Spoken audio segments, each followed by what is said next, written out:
Chaque jour, les médias nous rapportent les guerres, les famines, les meurtres dans nos familles. Nous sommes peut-être concernés par la maladie, le cancer, plus généralement nous serons tous un jour confrontés à cette idée que l'on appelle mort face à toutes ces énumérations.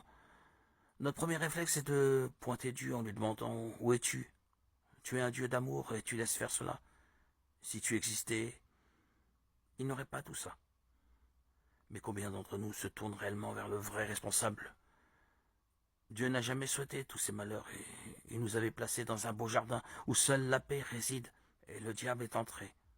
L'homme a péché et le mal s'est répandu dans notre nature. La réalité est que nous vivons dans un monde déchu, non pas encore au paradis. Dieu nous a donné le libre arbitre afin d'aimer, de détester, de faire le bien ou le mal. Après avoir fait l'éloge de tant de malheurs, laissez-moi vous parler d'une bonne nouvelle. Jésus, bien que nous soyons contraints de vivre dans ce monde, Dieu lui-même a également décidé d'y descendre pour y mourir et nous sauver. Il a donné son Fils unique pour que des ténèbres puissent jaillir la lumière et que la mort ne soit pas une finalité, mais un passage vers l'éternité.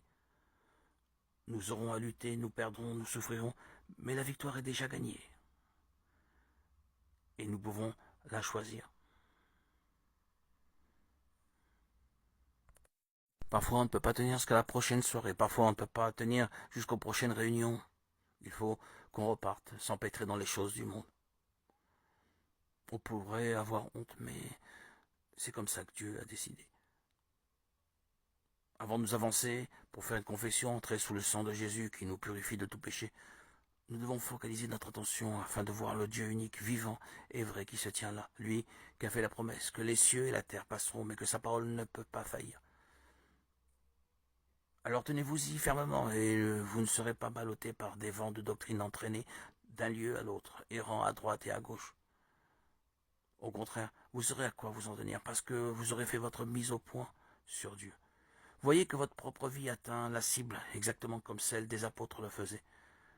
Vous vivez de la même manière que vous avez été baptisé de la même manière que vous voyez les mêmes résultats, que vous voyez cela agir en vous.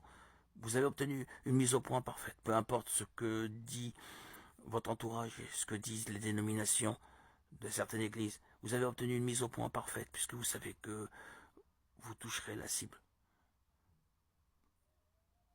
Quoi qu'il arrive, même si les choses du monde nous ballottent d'un endroit à l'autre, gardons toujours notre regard porté vers le Seigneur. Et ainsi, nous atteindrons la cible, obtiendrons la couronne. Soyez sobres, veillez. Votre adversaire le diable rôde comme un lion rugissant, cherchant qui il dévorera. 1 Pierre 5,8. L'unique moyen pour le monde de voir Christ, c'est lorsqu'il le voit en vous et en moi. C'est l'unique moyen pour eux de voir Christ. Leur conscience est endormie, insensible, au coucher du soleil, au chant des oiseaux, au feuillage, à l'herbe et aux fleurs, à la musique et au message, et à toutes ces choses que nous apprécions tant après avoir trouvé Christ. Mais nous devons en arriver à être l'expression même de Christ. Maintenant, souvenez-vous de ceci. Chacun de vous, à partir de ce soir, de ce matin, de cette journée, souvenez-vous,